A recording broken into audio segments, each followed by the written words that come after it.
हमें भी नींद आ जाएगी, हम भी सो ही जाएंगे। अभी कुछ बेकरारी है, सितारों तुम तो सो जाओ। हमको नींद कब आएगा? जब हम जो वादा किए हैं आपसे, जब हम आपका हाथ थाम कर आपका सपना पूरा करवा देंगे आपको, और आपका हाथ थाम कर आपको लबासना का गेट पार करवा देंगे, तब जाके हमको नींद आएगा। अभी वही बेकरारी है, वो सपना पूरा करना है आपका हमको। उसके बाद सितारों को कहेंगे कि अब हमको नींद आ रहा है, अभी तो तुम सो जाओ भैया। इन प्यारे प्यारे मीठे मीठे शब्दों के साथ हम आपका स्वागत करते हैं आज के अपने एक बिहारी सब पे भारी परिवार में। तो हमरे दुर्गा काली करण अर्जुन, कैसे हैं आप लोग? अब बढ़िया हैं ना? एकदम मस्त रहा कीजिए, ज़बरदस्त रहा कीजिए। हाँ, हरदम मुस्कुराते रहा कीजिए। आप कहिएगा सर जी हरदम कैसे मुस्कुराते रहेंगे? कोई नहीं, लेकिन पढ़ने टाइम आपको दर्द नहीं होना चाहिए, मुस्कुराते रहा कीजिए। हम हैं ना, हम नहीं चाहते हैं आपके चेहरा से हंसी कभी हो गायब हो। आइए हंसते मुस्कुराते हुए शुरू करते हैं आज का क्लास। लेकिन ऐसे तो आप मुस्कुराइएगा नहीं, ऐसे तो आप चवन्नियों मुस्कान नहीं दीजिएगा। लेकिन हमको तो चाहिए करोड़िया मुस्कान, चवन्निया चाहिए किसको? चलिए उसके लिए कछु प्यारा प्यारा मीठा मीठा आपको सुनाते हैं, सुनिए। ये सवाल न जाने कब से है सबके मन में कि पहले मुर्गी आया कि पहले अंडा।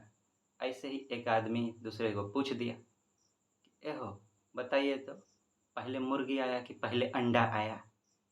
वो आदमी बोलता है पहले तो न मुर्गी आया न अंडा आया, पहले तो चना आया, फिर बियर का बाटली आया, उसके बाद हम उसके बाद हम का मंगाए थे? हाँ, उसके बाद हम मटन मंगाए थे। उसके बाद सोचे कि चिकन को मंगाएं, मुर्गी को मंगाएं, लेकिन मुर्गी तैयार नहीं हुई आने के लिए, कुकड़ू को मेरे साथ करने के लिए। अंडा तो ख़त्म हो गया था, तो दोनों में से तो कोई नहीं आया। जय हो जय हो। बताइए का ज़माना आ गया है कैसा कैसा जवाब देता है। तो चलिए अब हंसते मुस्कुराते हुए करते हैं स्टडी विद स्माइल का। आज का जो क्लास है बहुत खास होने वाला है, काहे कि आज हम लोग शुरुआत करेंगे एक तरह से का सीखने का, कि प्रीलिम्स एग्ज़ाम जो होता है यूपीएससी का, उसका जो जीएस वाला पार्ट होता है, उसका क्वेश्चन को कैसे सॉल्व किया जाए। आप तो जानते हैं 2022 में थोड़ा और 2023 में तो पूरा यूपीएससी अपना एग्ज़ाम का पैटर्न जो है वो चेंज कर दिया है, क्वेश्चन पूछने का ढंग।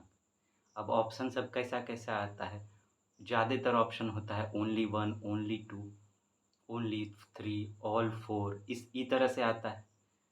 पहले पावर ऑफ एलिमिनेशन होता था, जिसकी मदद से हम थोड़ा बहुत कर लेते थे, लेकिन अब तो काम नहीं कर रहा है। अब यूपीएससी चाहता है कि आपको सारा स्टेटमेंट के बारे में पता हो, तभी आप सॉल्व कर पाइएगा। चूँकि 2022 में ये आ गया था इस तरह का क्वेश्चन, तो हम तभी से इस पर रिसर्च करने लगे कि क्या किया जाए, का तोड़ निकाला जाए यूपीएससी के दिमाग का। तो हम यूपीएससी के दिमाग से सोचना शुरू किए कि किस तरह के दिमाग से यूपीएससी क्वेश्चन पूछता है। ऐसा तो है नहीं कि उस सरपट्टे एकदम स्टूडेंट के अगेंस्ट हो गया है कि सिलेक्शन करना ही नहीं चाहता है। कुछ ना कुछ तो हिंट होगा उसके दिमाग में, जिस तरह से वो चाहता है कि स्टूडेंट क्वेश्चन सॉल्व करे। बहुत रिसर्च करने के बाद समझ में आया, तो हम एक नया फार्मूला डेवलप किए 1.5 साल के करीब रिसर्च के बाद, जिसको हम कहते हैं power of practical thinking and UPSC mind का। Power of practical thinking and UPSC mind माने का कि अब जो क्वेश्चन हम लोग सॉल्व करेंगे वो दो बेस पर। एक बेस तो ऐसे ही हो गया कि अगर आपको नॉलेज है तो आप सॉल्व कर डालिए, लेकिन हम जो पावर का बात कर रहे हैं उसमें प्रैक्टिकल थिंकिंग, माने कि रियल लाइफ का जो भी आप देखिए ज्ञान जो आप लेते हैं उसका आप ज़िंदगी में अप्लाई भी करेंगे ना। तो ज़िंदगी में जो उसका एप्लीकेशन होता है वो प्रैक्टिकली इंसान सोचता कैसे है, वो प्रैक्टिकल थिंकिंग के बेस पर हर स्टेटमेंट को सोचने का कोशिश करेंगे, दुनिया से एग्जाम्पल पकड़ पकड़ के ला के। और उसके बाद यूपीएससी जिस दिमाग से सोचता है उसको भी अप्लाई करेंगे। तो दोनों में से एक भी कर सकते थे, लेकिन हम दो गो इसीलिए ढूंढे ताकि पुख्ता हो जाए। एक में अगर तनी डाउट हो तो दूसरा मिल के कन्फर्म हो जाए। तो हम सोचे थे दूसरा का लिया जाए, प्रैक्टिकल थिंकिंग तो लेना ही पड़ेगा। काहे कि जब हम रिसर्च किए तो हमको लग गया कि यूपीएससी चाह रहा है कि आप इस तरह से सोचें, तो उसको हम नाम दिए प्रैक्टिकल थिंकिंग। लेकिन हम साथ में देखे कि यूपीएससी का माइंड का है, यूपीएससी और का चाहता है।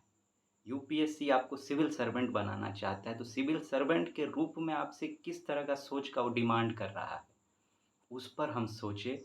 हमको मिला ये जो हमारा फार्मूला है, एक काम किया। 2023 का लगभग सब क्वेश्चन हम सॉल्व किए इस बेस पर। पहले इसको डेवलप किए, पहले तो क्वेश्चन देखे 2022 से 2023 में, और हम बहुत साल से देखते आ रहे हैं, खाली एक दो साल का बात नहीं। 2013 से जब से पैटर्न चेंज हुआ है उससे पहले का भी सब इसी बेस पर हम सोचते आ रहे हैं। लेकिन जब चेंज कर दिया अपना पैटर्न पूरा ऑप्शन बेस पर, तो एक नया फार्मूला डेवलप करना ज़रूरी हो गया, नहीं तो हालत ख़राब हो जाएगा। वो जैसा जैसा क्वेश्चन पूछता है सबको नॉलेज के आधार पर सॉल्व करना मुमकिन नहीं है, काहे कि वो तो कहाँ कहाँ से पूछता है। तो वही बात है, वो पूरा मार्केट का उसको जानकारी है, मार्केट में क्या अवेलेबल है, बुक में क्या अवेलेबल, तो उस तरह से वो पूछता ही नहीं है कि आपको कहीं किताबुआ में डायरेक्ट मिलेगा या मार्केट में आपको जो मटेरियल सब मिलता है फालतू सब उसमें मिल जाएगा।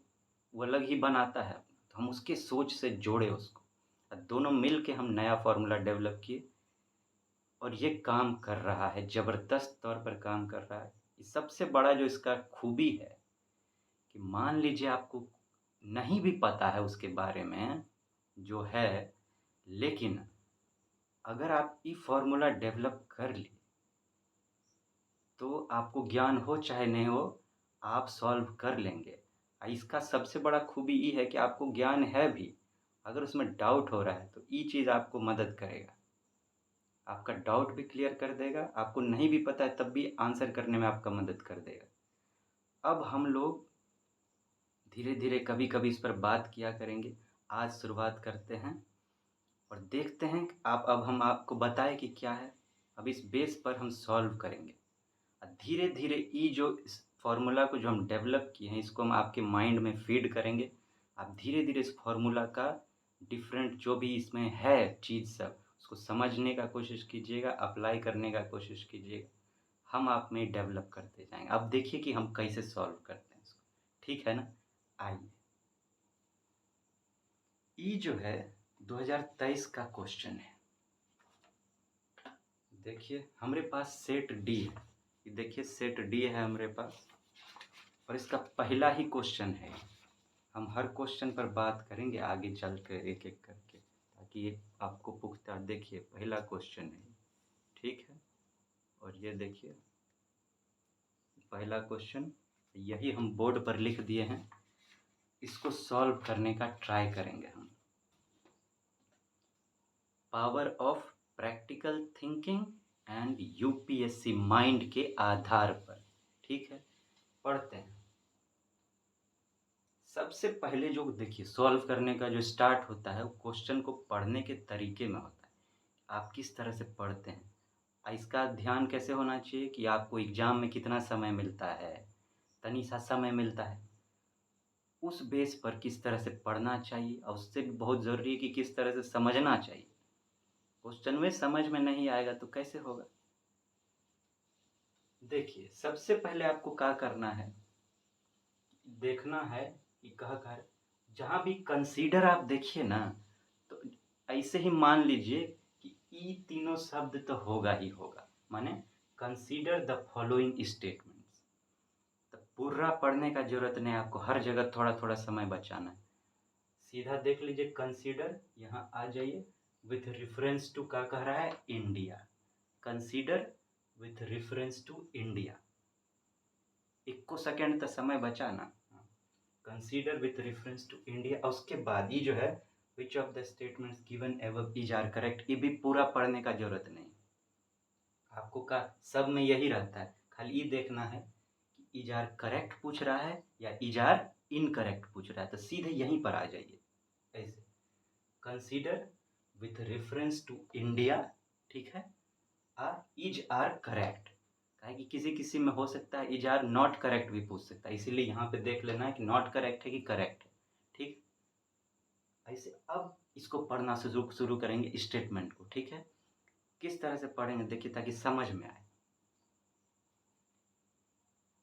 According to the micro small and medium enterprises development act 2006, the medium enterprises are those with investments in plant and machinery between 15 crore and 25 crore, ठीक है। अब पहले इसी पर बात करते हैं, ठीक है। इस तरह से पाउस ले लेके पढ़िएगा कि आपको समझ में आ जाए, प्रैक्टिस करते करते वो स्पीड हो जाएगा, लेकिन एकदम धड़ल्ले मत पढ़िएगा कि according to the micro small, ऐसे में बिखर जाइएगा, समझ नहीं आएगा, समझ नहीं आएगा तो गलती होने का चांस रहता है। चलिए, ये पढ़ लिए, अब क्या कह रहा है। अब आपके पास कौन सा आधार है, पहला आधार तो यही है कि अगर आपको इसका ज्ञान है, आपको नॉलेज है, आपको पता है, तो उस पेज पर आप सॉल्व कर, पहला वही चीज़ रखना है कि आपको अगर नॉलेज है एकदम पुख्ता 100%, तो इसको सॉल्व कर डालिए। लेकिन हमारा मानना ये है, ये फार्मूला हमको ज़्यादा सेट किया है कि अगर आपको आता भी है तब भी ये जो हम फार्मूला बताने जा रहे हैं उसको थोड़ा सा आप अप्लाई करके देखिएगा, उसे चेक कर लीजिएगा। एकदम आप श्योर हैं 100%, तब तो कोई बात नहीं, लगा दीजिए। लेकिन हल्का भी डाउट हो तो आप वो वाला फार्मूला से इसको चेक कर लीजिएगा, ताकि आप एकदम पुख्ता हो जाए। अब मान लीजिए आपको आता ही नहीं है, तब क्या कीजिएगा, उसी स्थिति के लिए हम इस फार्मूला को डेवलप किए। अब देखिए हम इसको कैसे सॉल्व करें। हम क्या बोले, power of practical thinking and UPSC mind. तो पहले प्रैक्टिकल थिंकिंग के आधार पर इसको सॉल्व करने का ट्राई करते हैं, ठीक है।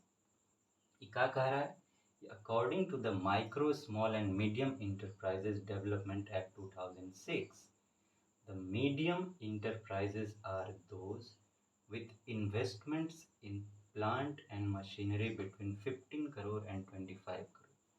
कह रहा है इस एक्ट के मुताबिक मीडियम इंटरप्राइजेज जो है वो है जिसमें कितना इन्वेस्टमेंट हो, 15 से 25 करोड़ के बीच में। अब हम जरा बात करें क्या क्या होता है माइक्रो स्मॉल मीडियम, उसके बाद लार्ज होगा, लार्ज इंटरप्राइज। तो लार्ज किसको कहेंगे, टाटा अंबानी ये सब लार्ज इंडस्ट्री वाले होंगे। तो लार्ज में सोचिए टाटा इंडस्ट्री के, अब ऐसे सोचिए कि टाटा अंबानी के पास कितना पैसा है, वो कितना इन्वेस्ट करते होंगे। लार्ज जिसको कहा जाता है, कितना इन्वेस्ट करते हैं।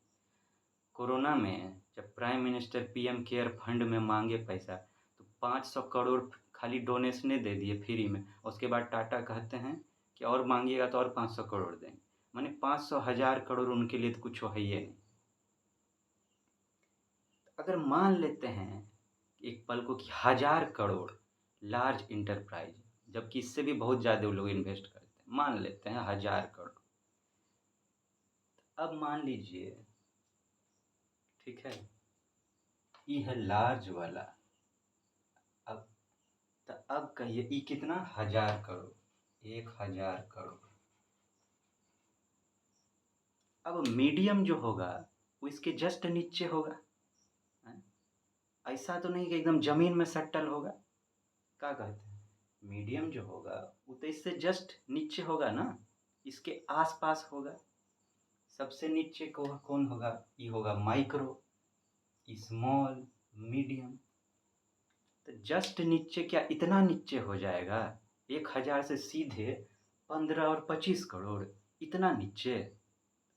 ये डाउट क्रिएट करता है कि भैया लार्ज इतना बड़ा, मीडियम को थोड़ा सा नीचे होना चाहिए, इतना नीचे लेके चला आया सीधा। इधर 1000 हम तो लिखे हैं, खाली हजारों लाखों करोड़ लगता है उधर। 10,000 20,000 करोड़, आप अगर बड़का इंटरप्राइज देखिएगा इन्वेस्टमेंट इन लोग का, तो 1000 के बाद सीधे 15-25 करोड़। ये डाउट क्रिएट करता है। ये 15-25 तो ऐसा लगता है जैसे स्मॉल स्मॉल का बात कर रहा हो, माइक्रो का बात हो, मीडियम तो नहीं लगता है। मीडियम को थोड़ा तो ऊपर होना चाहिए। इतना बड़का गैप लार्ज और मीडियम के बीच, ये नहीं हो सकता है।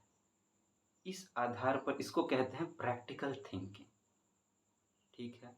उस आधार पर ये गलत हो जाएगा। आपको लग रहा हो कि ये कैसे सॉल्व करें, यही है प्रैक्टिकल थिंकिंग। आप देखिए, यूपीएससी का सिखाता है आपको, आप जो ज्ञान सीखते हैं उसके बाद आपको ट्रेनिंग देता है, उसी को कहता है आप रियल लाइफ में अप्लाई कीजिए। जो भी आपको काम दिया गया उसी को, उस ज्ञान को अप्लाई करके ही ना अपना काम सॉल्व करेंगे आप।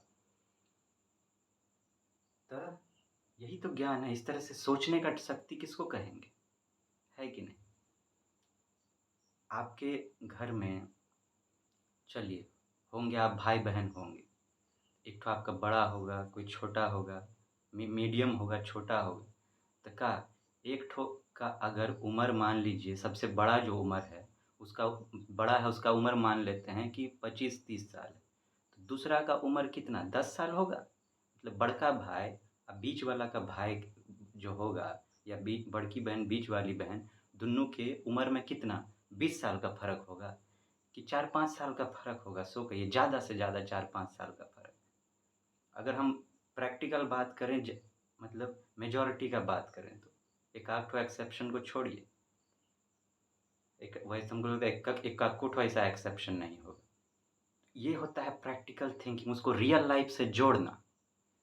उस आधा अब यूपीएससी के माइंड पर पुख्ता करने का कोशिश करते हैं इसको। यूपीएससी आपको क्या बनाना चाहता है? Civil servant. तो कैसा चाहता है आपका दिमाग कि आप जो पढ़े हैं उसको रियल लाइफ में अप्लाई कर सकते हैं कि नहीं। आपको प्रोजेक्ट दिया जाएगा, आपको काम दिया जाएगा, तो आपसे अगर कोई सिविल सर्वेंट के पास क्या पावर होता है कि सारा पैसा का पावर उसी के पास होता है। गवर्नमेंट खाली बोलती है काम करो, वही साइन करता है और देता है कॉन्ट्रैक्टर को काम करने के लिए। तो अगर आपके पास कॉन्ट्रैक्टर आएगा, आपको कहेगा कि ई प्रोजेक्ट में इतना पैसा लगेगा, तो आप क्या आँख मूंद के उस पर भरोसा कर लीजिएगा कि अपना भी दिमागवा लगाइएगा? तो वही वो कहना चाह रहा है कि आप अपना दिमाग इस तरह से लगा सकते हैं कि नहीं, कि प्रोजेक्ट में जो जितना मांगेगा आँख मूंद के दे दीजिएगा उसको। तो आप सिविल सर्वेंट के तौर पर इस तरह से सोच सकते हैं कि ये दोनों आधार पर देखें। अगर मान लीजिए कोई आके सिविल सर्वेंट को कहता है कि हम मीडियम इंटरप्राइज लगाने वाले हैं, हमको इतना पैसा का ज़रूरत है, या फिर हम लार्ज लगाने वाले हैं, हमको इतना, तो वो मीडियम लार्ज ये सब कैसे सोचता है? सिविल सर्वेंट किस तरह से सोचता है? इसी तरह से सोचता है ना कि लार्ज में इतना लगता है, मीडियम में कितना लगेगा, स्मॉल में कितना लगेगा, माइक्रो में, और उसी आधार पर तो पैसा देगा कि बेधड़ल्ले दे देगा पैसा कि जैसे मन वैसे जाओ, लो पैसा जाके लुटा दो। ऐसे तो नहीं करेगा ना, कुछ सोच समझ के पैसा देगा कि हाँ कितना लग सकता है। तो वो कैसे सोचेगा? ऐसे ही सोचेगा। तो वही कह रहा है कि ऐसा सोच आप में है कि नहीं। वो दोनों आधार पर ई गलत, तो ई तो गया, ई सही नहीं हो सकता है। अब इसी पावर ऑफ प्रैक्टिकल थिंकिंग और यूपीएससी माइंड को इस पर अप्लाई करते हैं। क्या कह रहा है? All bank loans to the micro small and medium enterprises qualify under the priority sector. कहता है प्रायोरिटी सेक्टर किसको कहते हैं? जिसको सबसे ज़्यादा ध्यान देने का ज़रूरत है।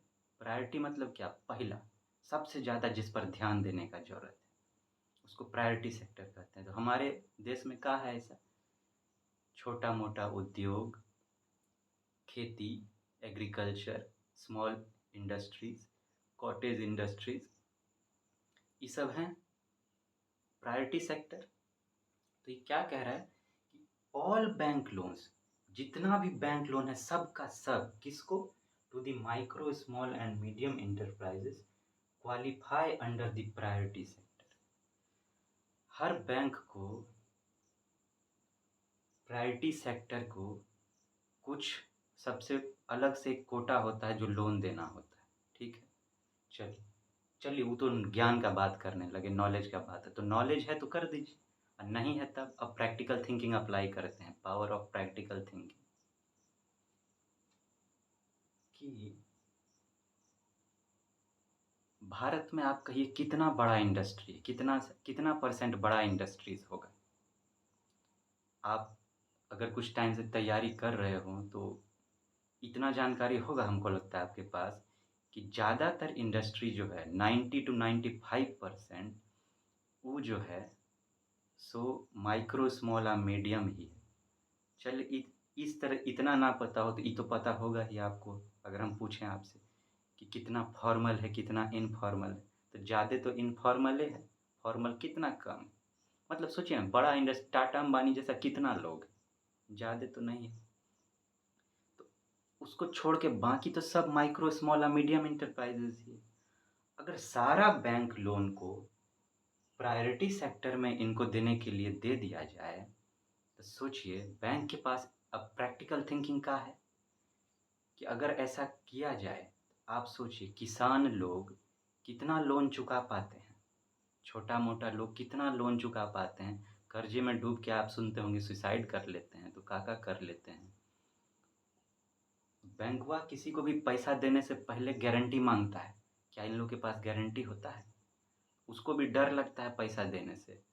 आप सुनते होंगे कि बैंक आसानी से छोटा मोटा अथी को पैसा नहीं देता, अगर देता होता तो किसान काहे देनदार लेनदार सबके पास, मनी लेंडर सबके पास काहे जाता है। इसका एक चीज़ दिखाता है कि बैंक छोटा मोटा को जल्दी लोन देने से डरता है। अगर प्रायोरिटी सेक्टर में डाल दिया जाएगा मतलब कि बैंक को देना ही पड़ेगा। अगर ऐसा कर दिया जाए, अगर दे दिया जाए इस तरह से पूरा का पूरा, तो आप सोचिए वो लोग लौटाएगा नहीं, लौटाएगा नहीं तो बैंक का सारा पैसा ठप हो जाएगा, एनपीए बढ़ जाएगा, नॉन परफॉर्मिंग एसेट्स। एनपीए उनपीए छोड़िए, अभी नॉर्मल बात करते हैं, बैंक ठप नहीं पड़ जाएगा, वो लोग पैसा लौटा पाएगा। मतलब सोचिए 95% बैंक का पैसा खाली अगर इनको दे दिया जाए तो बैंक का क्या हाल होगा, तुरंत बंद हो जाएगा। अब बैंक फेल हो जाए ऐसा सरकार चाहेगा का, तो ये संभव है कि सब का सब लोन जो है ऑल बैंक लोन करा पूरा का पूरा जो दिया जाता है इनको प्रायोरिटी सेक्टर में, नहीं भैया कैसे हो सकता है। सरकार किस पर ध्यान देती है, जो एकदम एकदम नीचे, वो ज़्यादा से ज़्यादा माइक्रो वाला को दे सकते हैं, इसको तो नहीं देंगे भैया, अब मीडियम को तो बिल्कुल ही नहीं देंगे, प्रायोरिटी सेक्टर में तो नहीं देंगे। अब वैसे भी एक छोटा सा कोटा होता है, आप बताइए, अब इसको ऐसे भी सोचिए, आप स्कूल जाते होंगे, स्कूल में आरटी राइट टू एजुकेशन के अंतर्गत कितना बच्चा को प्राइवेट स्कूल में कितना परसेंट बच्चा को लेने का अधिकार है, 25% है। आप सोचिए अगर प्राइवेट स्कूल में अगर ये कह दिया जाए कि सबको आप प्रायोरिटी सेक्टर में रखिए, आरटी एजुकेशन के अंतर्गत आप 90 से 95% बच्चा को भर लीजिए, तो प्राइवेट स्कूल चल पाएगा, चल पाएगा। सोचिए यही यही है प्रैक्टिकल थिंकिंग। उस आधार पर तो ये गलत हो गया। अब यूपीएससी के माइंड के हिसाब से देखते हैं इसको। यूपीएससी का माइंड का सबसे बड़ा गुण है कि वो ऐसा एक्सट्रीम वर्ड सब में बिल्कुल भरोसा नहीं करता है। हम जो डेवलप किए हैं formula power of practical thinking and UPSC mind, उसमें से एक ये भी चीज़ है, यूपीएससी किसको पसंद करता है किसको नहीं करता है और कैसे सोचता है। यूपीएससी जो है ऐसा ऑल, ओनली, ऑलवेज, ये सब तरह का जो वर्ड है ये सब यूपीएससी को पसंद नहीं। यूपीएससी को सॉफ्ट सॉफ्ट वर्ड पसंद है, हल्का, जैसे सम, लिटिल, इस टाइप का जो वर्ड है वो यूपीएससी को पसंद है। अगर इसी के जगह पे सम रहता कि some bank loans to the micro small and medium enterprises qualify under the priority sector, तो ई सही होता है। यूपीएससी इस तरह का स्टेटमेंट पसंद करता है, सम वाला, और सही भी है। कुछ लोन तो ऐसा है जो प्रायोरिटी सेक्टर में दिया जाता है, लेकिन ऑल वाला नहीं। चलिए, तो वर्ड के आधार पर यूपीएससी के हिसाब से ही कैंसिल हो गया, लेकिन थोड़ा आगे भी चलते हैं। अब आपको, आप सिविल सर्वेंट बनने जा रहे हैं, तो यूपीएससी चाहता है कि सिविल सर्वेंट के तौर पर आप में ऐसा समझ है कि नहीं। अगर आपको कोई काम दिया, आपको पैसा दिया जाएगा, आपको प्रोजेक्ट लगाना है, आपके पास ढेरी गरीब लोग आया, कहा कि जितना पैसा है उसमें से 90% हमको दे दीजिए, तो क्या आप में इतना समझ है कि नहीं, ये जो 90% हम देने जा रहे हैं, ये लोग तो चुका नहीं पाएगा पूरा तरीका से, तो सरकार का सारा पैसा तो ज़्यादा पूरा लगभग डूबिए जाएगा। तो अगर, क्या सरकार हमको इसीलिए रखी है कि हम उसका पैसा डुबा दें पूरा? अगर डुबा देंगे तो क्या हमको आगे से वो काम देगा कोनो? वो तो हमको सस्पेंड कर देगा, नौकरी से निकाल देगा। इस तरह से उस कि आप इस तरह से सोच सकते हैं कि नहीं, आप जो सरकार का काम करने जा रहे हैं उसमें आप सरकार को लॉस करा दीजिएगा कि प्रॉफिट कराइएगा। तो इस तरह से आप सोच सकते हैं कि नहीं। ये था power of practical thinking and UPSC mind. उस आधार पर ये भी गलत हो गया। आंसर क्या होगा? Neither one nor two. आपको आए भी ना, एग्जाम में अगर कोई क्वेश्चन आपको लगता है कि हमको आ भी रहा है, तब भी आप इसको थोड़ा सा अप्लाई करने का उसको कोशिश कीजिएगा और टेस्ट कर लीजिएगा। कई बार ऐसा होता है, हमको लगता है कि सही है लेकिन गलत हो जाता है। देखते हैं रिजल्ट आके कितना गड़बड़ हो जाता है। इस पावर को हम धीरे धीरे आप में डेवलप करेंगे। हम इस पावर को हर एक क्वेश्चन पर अप्लाई करके देख लें और सब पे फिट बैठ रहा है, सब पर फिट बैठ रहा है, तब जाके ऐसे भरोसा नहीं कर लिए हम उसको। 1.5 साल का रिसर्च है, और ये तो 1.5 साल का खाली इस पावर पर रिसर्च है। इससे 4-5 साल पहले से कब से जो यूपीएससी का जो भी क्वेश्चन है, पैटर्न है, करीब 2009-10 से समझिए, यूपीएससी का जो क्वेश्चन है उसको इसी पावर के अंतर्गत हम डेवलप करते आए हैं। तो तभी पावर ऑफ एलिमिनेशन था उस बेस पर, तो वो भी आपका सपोर्ट करेगा इसमें थोड़ा बहुत। तो एक वो बेस है, प्लस अब इसको मिला के ई तैयार हुआ है। इसको यूपीएससी बीट नहीं कर सकता है कभी भी, चाहे कितनों पैटर्न चेंज कर ले। काहे कि अब तो यही इसमें है ना, power of UPSC mind, power of practical thinking, जो यूपीएससी सिविल सर्वेंट में चाहता है। तो कभी ऐसा चाहेगा कि प्रैक्टिकल थिंकिंग जो जैसे सोचना चाहिए, सिविल सर्वेंट सोचना ही छोड़ दे? वो तो ऐसा कभी नहीं चाहेगा। चाहेगा तो फिर रखेगा क्यों? तो चाहता है कि समझदार हों। आज ये भी चाहता है कि यूपीएससी का जो दिमाग है वो दिमाग से तो रहेगा ही। इन दोनों को चीज़ को कभी यूपीएससी हटा ही नहीं सकता। तो इसीलिए इस पावर को डेवलप किया कि अब कितनों चेंज कर लो क्वेश्चन, अब कुछ नहीं होने वाला है। इस पावर को हम आपके अंदर डेवलप करेंगे, यूपीएससी कुछ पूछ ले, आपको नहीं हरा पाएगा। प्रीलिम्स तो आपका क्लियर होगा ही होगा।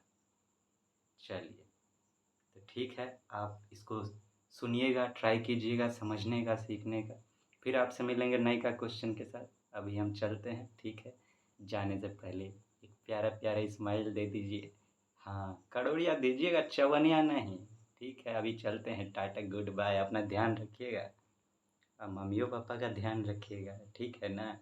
टाटा करते हैं।